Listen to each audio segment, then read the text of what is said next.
શ્રી ગણેશાય નમઃ. મિત્રો, આપ જોઈ રહ્યા છો યુટ્યુબ આપણી ચેનલ આવો સત્સંગમાં આપ સૌનું સ્વાગત છે. આજે આ વિડીયોમાં આપણે સાંભળવાના છીએ પુરુષોત્તમ માસ અધ્યાય પહેલો, નેમી સારણ્યમાં યજ્ઞ, અને આજના દિવસની કથા વાર્તા છે કાઠા ગોરમાની કથા. તે સાંભળીશું. જો આપને આ વિડીયો પસંદ આવે તો લાઇક કરજો, શેર કરજો. આપ આ ચેનલ પહેલી વખત જોઈ રહ્યા છો તો સબસ્ક્રાઈબ કરી લેજો, જેથી આવનાર નવા વિડીયોની માહિતી આપ સુધી તુરંત પહોંચી શકે. ધન્યવાદ. શ્રી કૃષ્ણાય વાસુદેવાય હરિયે પરમાત્મને પ્રણત ક્લેશ નાશાય ગોવિંદાય નમો નમઃ. બોલો ભગવાન પૂર્ણ પુરુષોત્તમ જગતગુરુ શ્રી કૃષ્ણની છે. પુરુષોત્તમ માસ કથા અધ્યાય પહેલો, નેમી સારણ્યમાં યજ્ઞ. નેમી સારણ્યમાં યજ્ઞ કરવાની ઈચ્છાથી ભૃગુ, અગસ્ત્ય ઋષિ, કપિલ મુનિ, કાત્યાયન ઋષિ, ગૌતમ ઋષિ, કૌશિક, અત્રિ, ગર્ગ, જમદગ્નિ, ભારદ્વાજ, સૌનક, જૈમિની, ઉદ્દીલક આદિ અનેક ઋષિ મુનિઓ અને તપસ્વીઓ પોતાના શિષ્ય સમુદાય સાથે અહીં એકત્ર થયા હતા.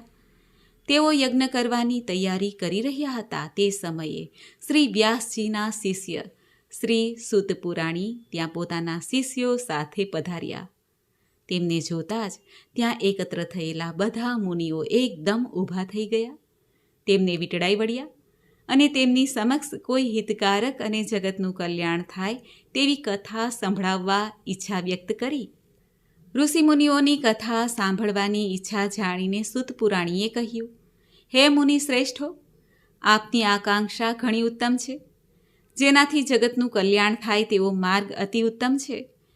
હું પણ આવા કલ્યાણકારક ઉદ્દેશ્યથી તીર્થયાત્રા અર્થે નીકળેલ છું. હું પુષ્કર, મથુરા, પ્રયાગ, કાશી, ગયા આદિ તીર્થ ક્ષેત્રોમાં ગયો હતો. પછી દક્ષિણમાં તથા પૂર્વમાં બધા તીર્થ ક્ષેત્રમાં ફરીને બદ્રિકાશ્રમ ગયો. ત્યાંથી સરસ્વતી નદીના કિનારે આવેલ સિદ્ધ ક્ષેત્ર સિદ્ધપુર ગયો. ત્યાંથી હસ્તિનાપુર. ત્યાં મને ખબર મળી કે રાજા પરીક્ષિત રાજપાટ છોડીને ઋષિ શાપથી મુક્ત થવા ગંગાજીના કિનારે ગયા છે.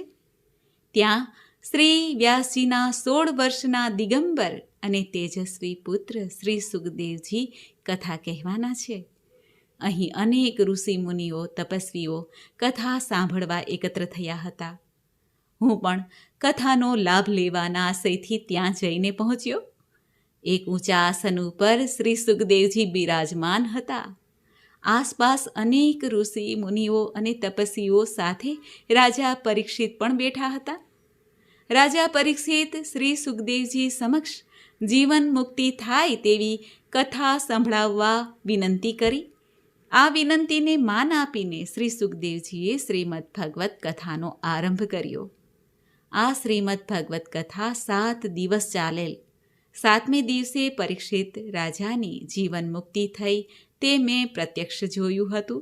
ત્યાં મારા સાંભળવામાં આવ્યું કે નેમી સારણ્યમાં જગ કલ્યાણ અર્થે યજ્ઞ થઈ રહ્યો છે અને તેમાં અનેક ઋષિ મુનિઓ એકઠા થનાર છે. આપ બધાના દર્શનના હેતુથી હું અહીં આવ્યો છું. હું આપના દર્શન કરીને કૃતકૃત્ય થયો છું. શ્રી પુરુષોત્તમ મહાત્મયનો નેમી સારણ્યમાં યજ્ઞ નામનો પહેલો અધ્યાય સંપૂર્ણ. તો મિત્રો, આપણે સાંભળ્યો પુરુષોત્તમ માસનો પહેલા દિવસનો પહેલો અધ્યાય. હવે આપણે આ અધ્યાય સાંભળ્યા પછી એક કથા વાર્તા સાંભળીએ છીએ. તે કથા વાર્તા પણ સાંભળીએ. કાઠા ગોરમાની કથા. નદી કાંઠે એક રમણીય ગામ હતું. તેમાં એક ડોસીમાં રહે. તેમને 2 દીકરા અને 2 વહુ પણ સાથે રહેતા હતા. ઘરમાં ક્લેશ થતાં બંને દીકરાઓ અલગ થઈ ગયા. તેઓ બંનેમાંથી કોઈ માને રાખવા તૈયાર ન હતા. તેથી ડોસીમાં પણ અલગ રહેતા અને પોતાનું ગુજરાન ચલાવ્યા કરતા. 3 જણા જુદા જુદા ઘરમાં રહે, પણ વાર ત્યોહારે ભેગા મળીને આનંદ માણતા. ડોસીમાં ધાર્મિક વૃત્તિના હતા. તે રોજ સવારે ઉઠીને પુરુષોત્તમ ભગવાનનું નામ લેતા અને નદીએ નહાવા જતા. તેમના નાના દીકરાની વહુ રોજ નદીએ સ્નાન કરવા જતી. તેઓ કાઠા ગોરમાનું પૂજન કરીને ઘેરે આવીને કામકાજમાં લાગી જતા હતા. જ્યારે મોટા દીકરાની વહુ ઉઠતા જ ઘરની ઝંઝટમાં લાગી જતા. દીકરા, દીકરી અને પતિને આ કરો, તે કરો તેમ હુકમ છોડ્યા કરતા.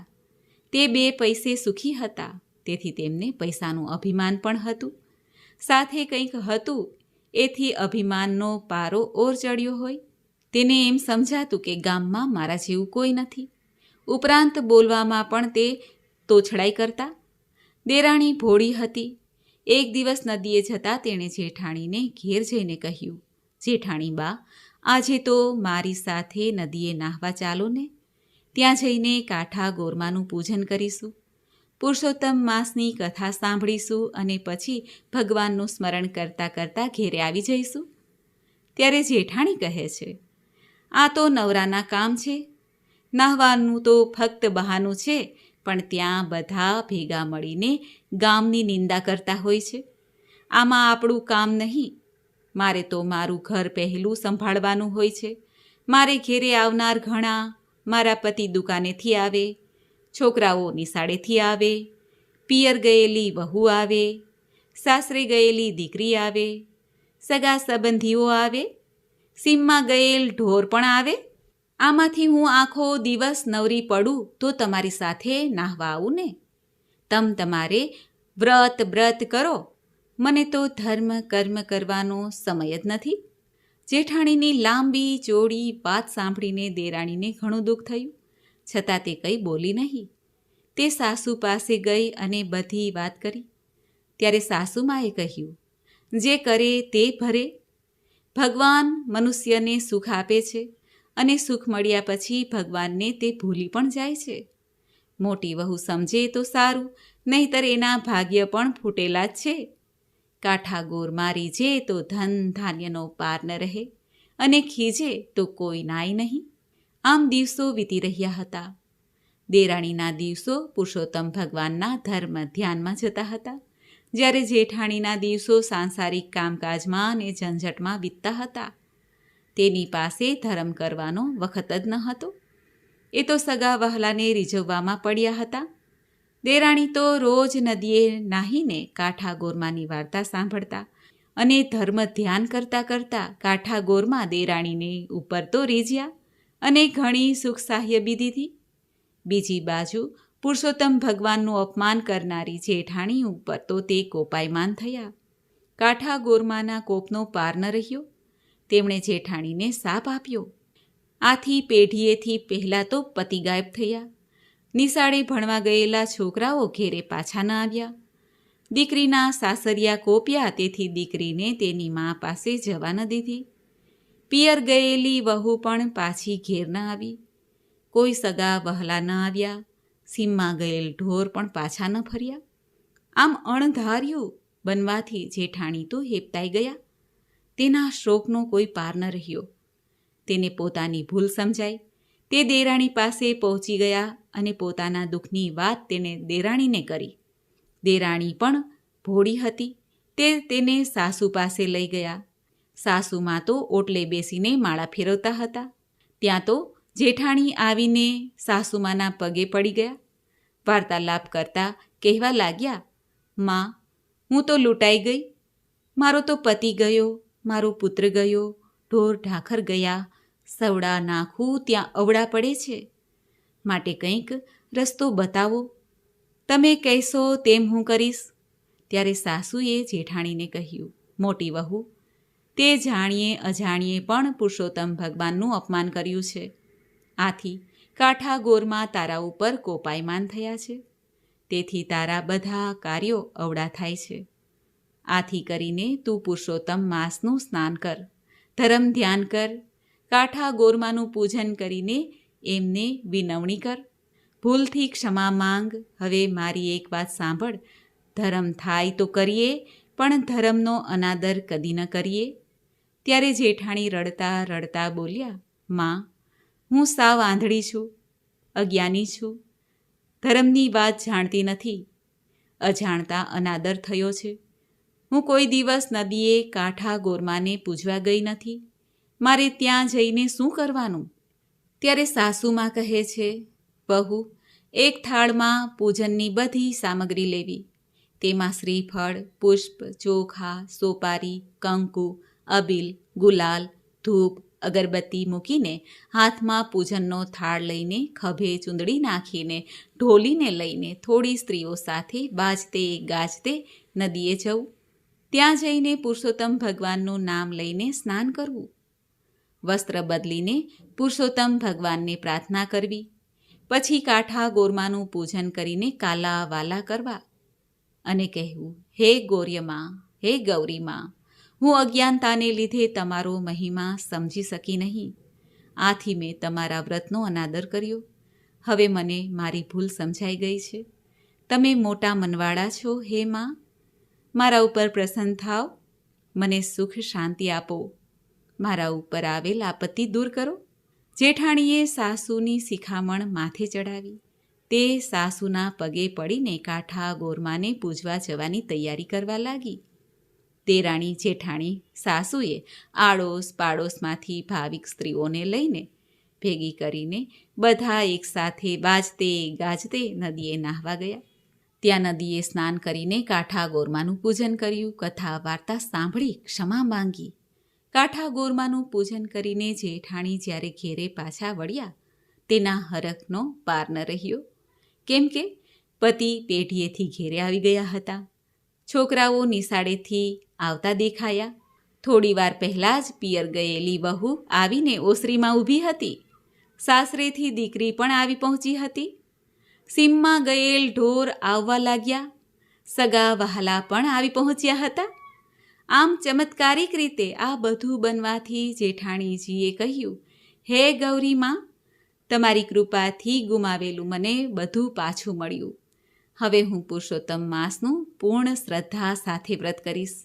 દરરોજ સ્નાન કરવા જઈશ, કાંઠા ગોરમાનું પૂજન કરીશ, વ્રતની પૂર્ણાહુતિ સમયે બ્રહ્મ ભોજન કરાવીશ, અન્નદાન અને વસ્ત્રદાન આપીશ, નિંદા કોઈની કરીશ નહીં, ખરાબ આચરણ નહીં કરું, મારા હું પદનો ત્યાગ કરીશ. જેઠાણીએ મનમાં જે સંકલ્પ કરેલો હતો તેણે તે દિવસથી જ અમલ શરૂ કરી દીધો. તે સવારે વહેલા ઉઠીને દેરાણી અને સાસુમાં સાથે નદીએ સ્નાન કરવા જવા લાગ્યા. કાંઠા ગોરમાનું પૂજન કરીને કથા વાર્તા પણ સાંભળતા. કાંઠા ગોરમાએ ત્રણેયને સદ્બુદ્ધિ આપી. દેરાણી જેઠાણી પોતાના પતિઓ સાથે ડોસીમાના અસલ ઘર હતું ત્યાં રહેવા લાગ્યા. ડોસીમા બંને દીકરાઓથી આનંદિત થયા. બધાના આવવાથી ડોસીમાનું ઘર હર્યું ભર્યું આનંદ કિલોલ કરતું થઈ ગયું. હે પુરુષોત્તમ ભગવાન, હે કાંઠા ગોરમા, તમે જેમ સાસુ અને જેઠાણી દેરાણીને ફળ્યા તેમ તમારું પૂજન કરનાર, કથા કહેનાર, કથા સાંભળનાર, સ્નાન કરનાર, દાન કરનાર સર્વે ભાવિકોને ફળજો અને સુખ શાંતિ આપજો. બોલો પુરુષોત્તમ ભગવાનની જય. તો મિત્રો, આપણે સાંભળ્યું પુરુષોત્તમ માસના પહેલા દિવસનો મહાત્મયનો અધ્યાય તથા કથા વાર્તા. મને આશા છે કે આપને આ વિડીયો જરૂર પસંદ આવ્યો હશે. આજના દિવસે ભગવાન શ્રી પૂર્ણ પુરુષોત્તમ શ્રી કૃષ્ણને આપણે પ્રાર્થના કરીએ. હે પ્રભુ, એકાક્ષર ઓમકાર તમે છો, મહર્ષિઓમાં ભૃગુ તમે છો, યજ્ઞોમાં જપ યજ્ઞ તમે છો, શ્રી કૃષ્ણ સર્વત્ર તમે છો. સેનાપતિમાં કાર્તિકેયને જળાશયોમાં સમુદ્ર છો, પુરોહિતોમાં બૃહસ્પતિ છો, શ્રી કૃષ્ણ સર્વત્ર તમે છો. રુદ્રોમાં તમે શંકર છો, વસુઓમાં તમે પાવક છો, યક્ષોમાં તમે કુબેર છો, શ્રી કૃષ્ણ સર્વત્ર તમે છો.